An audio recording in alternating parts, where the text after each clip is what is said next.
Okay, this is going to be a really quick video based on, oh my god, sorry for this squeaky stool, I need to take it to the dump.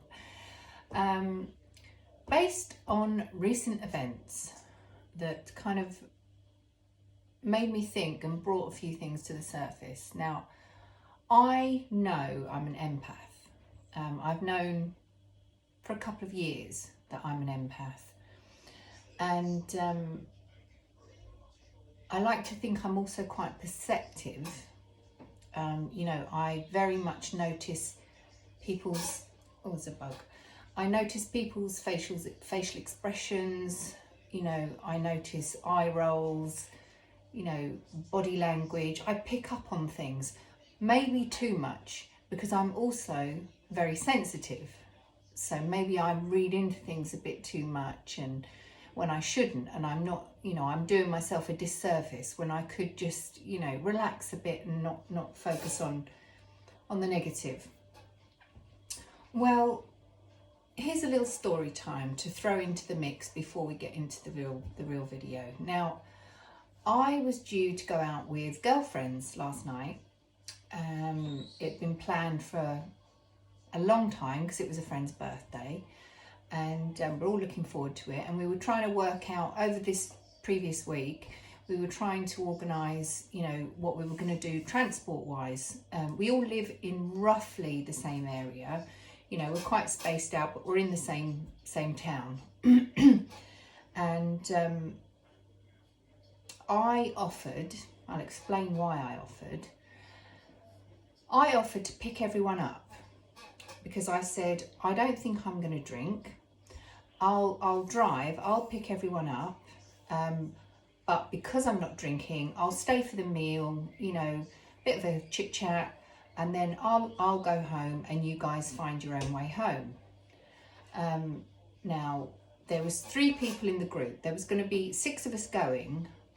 2 of the women I don't really know that well. So my 3 friends, I said, I'll pick you 3 up. And one girl said, great, thank you. Another one went, what? What do you mean you're going home early? But said, okay, brilliant, if you can pick me up. And the other one didn't comment. So, everything's going well. I'm kind of looking forward to going, kind of not looking forward to going, because obviously, anxious, agoraphobia, la la la la la. So I thought, no, come on, Caroline, it's going to be a good night. And I've had this dress that I bought weeks ago, not with this particular occasion in mind, but I saved it thinking, oh, that'll be perfect for that night out, So I had my dress lined up and everything was sorted. I've got the kids McDonald's, so I wouldn't have to feed them, or rather I wouldn't have to cook for them, because it was quite an early start as evenings go. I needed to pick everyone up at 7. The table was booked for 7:15. At about 5:30, we're in a group chat, by the way, all 4 of us are in a group chat together. About 5:30, one of the girls says, be ready to, I should number them so that the story doesn't get confusing. Anyway, one girl says to another, I'll pick you up at 7, be ready. So I thought, oh, why is she picking her up? I'm supposed to be picking everyone up. So I inquired about the other girl and said, well, what about her? Are you picking? No, I didn't even say, are you picking? I said, what about her? Yeah, I'm picking her up as well. We'll see you there. What? I thought, so all the plans have changed. For the last 2 weeks, I was supposed to be picking everyone up. And now suddenly, 1.5 hours beforehand, you're now picking the other 2 girls up and I'm not getting picked up? What's that all about? Okay, so I thought, try not to overthink it. So I rang, not the girl doing the lifts, but I rang one of the other girls. And I was shocked actually by the response I got. oh my God, Caroline, you're so overthinking it. Why do you always make everything about you? I said, how am I making everything about me? I just wondered why she's changed the plans. Well, didn't you see on the group chat? I said, I double checked the group chat. She said, no, the group chat in Messenger. I didn't know there was oh, you weren't invited to the group chat in Messenger. Yeah, she changed the plans a couple of days ago. Yeah, she's picking everyone up. But continue. I then started to get choked up and upset, and I was like, well, there you go. That's why I didn't know the plans had changed, because I wasn't actually invited to the group chat. Now, this girl who decided she was going to do the driving has been a bit iffy with me for a couple of weeks. Just little spiteful digs, little bitchy, backhanded, you know, but tries to make out it's bants, you know, and it's all in good humour. Now, she's renowned for typing too fast and making loads of errors when she messages. And she herself, and I made myself scroll through to find it last night, so I knew I wasn't going crazy. She herself said, oh my God, I'm such a nightmare. These stupid fat fingers are mine. So a few days ago, she wrote something and I literally had to read it about 3 times. I thought, what is she trying to say? Because she'd made that many errors that it didn't make any sense. So I went, oh my God, have you been drinking? Lol.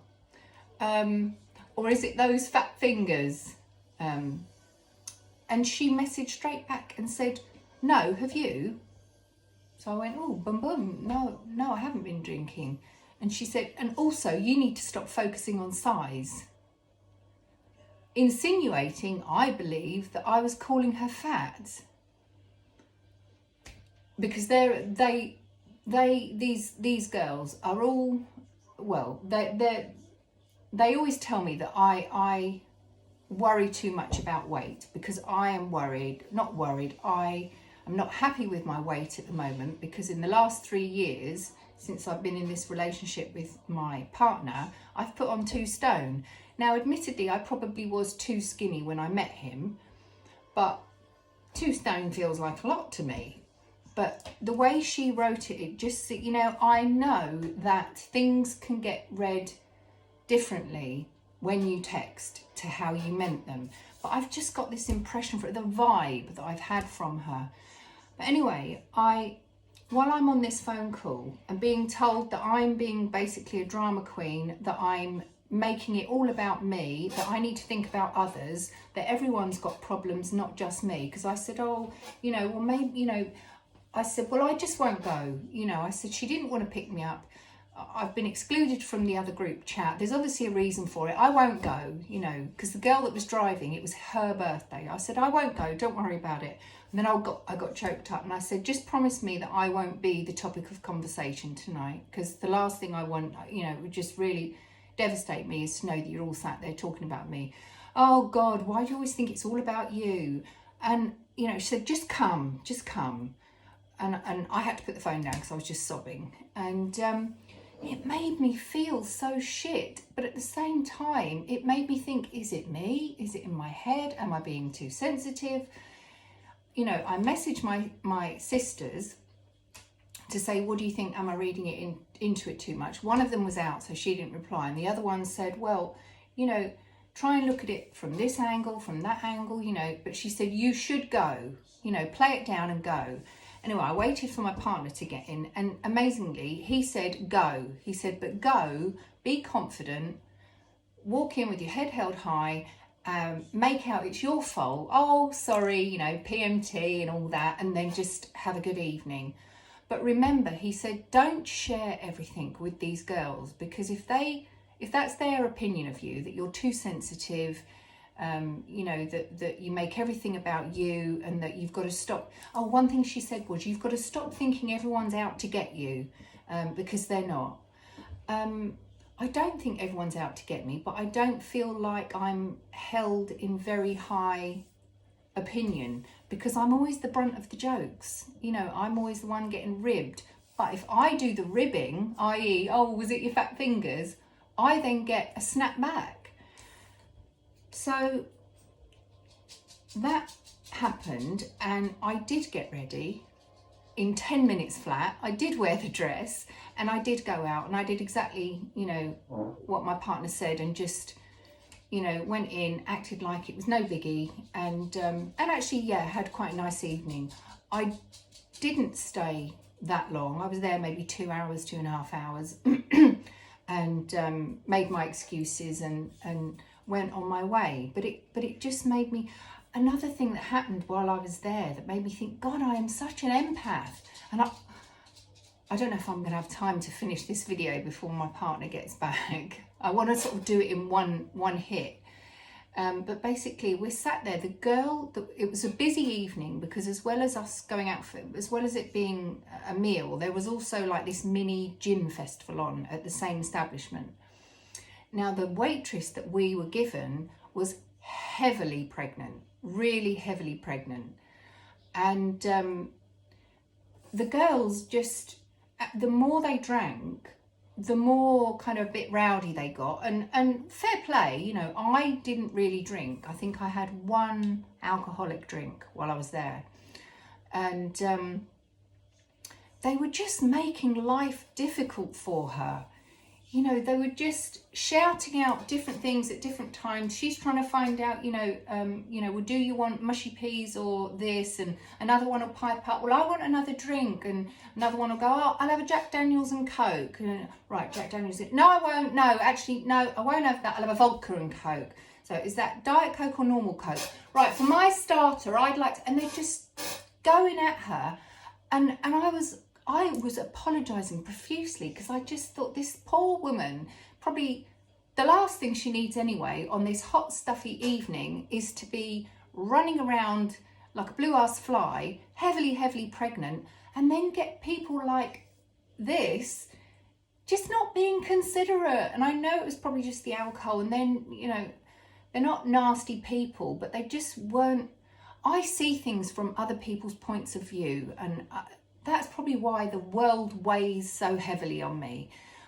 But I just felt for her. I just wanted to make life easier for her. I just wish that they would go around the table like you do normally when everyone's sober, and you all state what you want for a starter, what you want for a main, what you want for your drink, and, you know, and be done.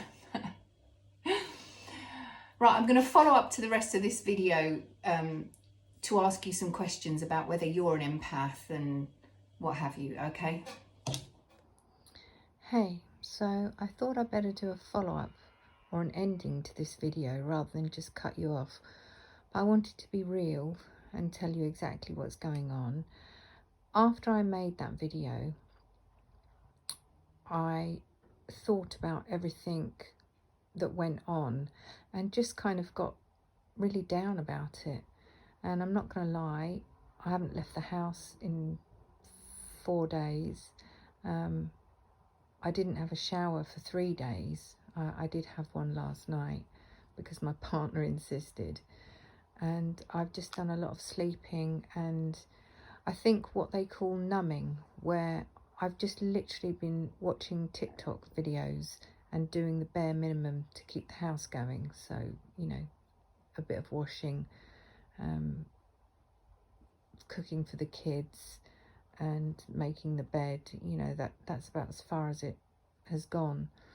I've just kind of, I've made a conscious effort. I've completely avoided Facebook, and I can see that I've been tagged in photo. Well, I haven't looked, but I've had notifications pop up on my phone to say I've been tagged in photos from that night out, and I don't even want to go and see. I don't want to.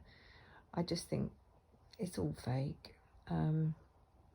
So I'm hoping I'm going to bounce back soon, and then I can have a proper chat to you about you know, being an empath, and being sensitive, and yeah. So sorry to end on a bit of a negative note, but we'll catch up soon.